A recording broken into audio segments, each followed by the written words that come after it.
It's a Friday night in Miami, and protesters are here at Bayfront Park. So the wind tunnel reaches up to 60 feet. I don't think we're going to be flying that high, but I've got my helmet, I've got my goggles, and I'm ready to fly. Wrestling an alligator is no easy feat. This one here is 7 feet in length and weighs up to 120 pounds. Right now we are in the sustained tank, and it's calm right now, very low level waves. In a state where the vote is too close for comfort, every vote counts. It's election night, and UMTV has you covered. I'm Rebekah Chung, and I'll be coming to you from the largest watch party on campus. Gusts of wind take a while to get used to, but when you do, there's no limits. Here we are in the Königsberg and Nadal Interactive Media Center with one of our naming donors, Bill Königsberg. Since Parkland, we've seen a variety of organizations come up. And I'd like to know what inspired you to start Orange Ribbons for Jamie. But this tank can simulate anywhere from a Category 1 storm to a Category 5 storm with winds of up to 100 meters per second. Catastrophic winds ripped through Miami, damaging homes and buildings in its wake. A sight some have hoped to forget and others have planned to solve.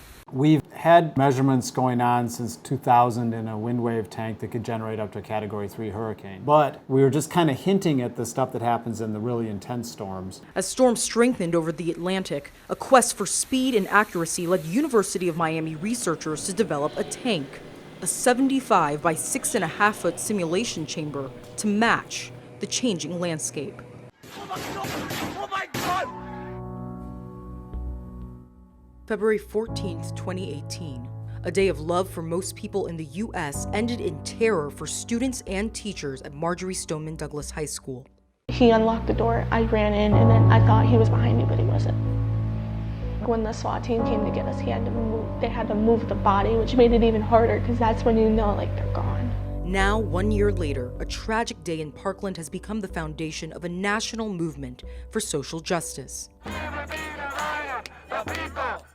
From the sidewalk to the streets, a crowd fills downtown Miami,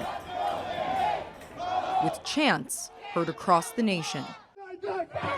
A message that has perhaps reached the highest court after federal judges rejected an appeal to reinstate President Trump's travel ban. Although the ban has been halted, the protest continues. Chin underneath the chin. You're gonna want to put it right there. You feel this? Okay, that deep. The vent right there. You want to put your chin right there. It's a bird, it's a plane.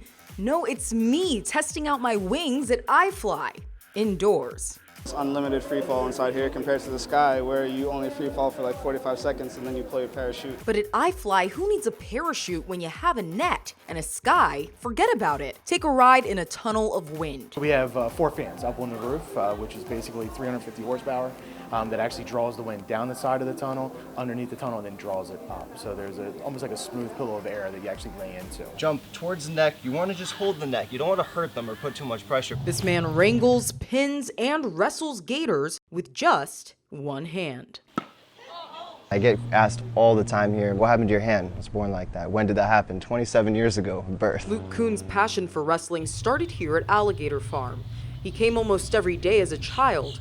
Now Kuhn lives out his dream as a full-time wrestler. Put her feet right up here, throws her off balance, so hopefully she won't carry me into the water with that alligator up there. The simulation of intense storms helps scientists understand Earth-sea interaction.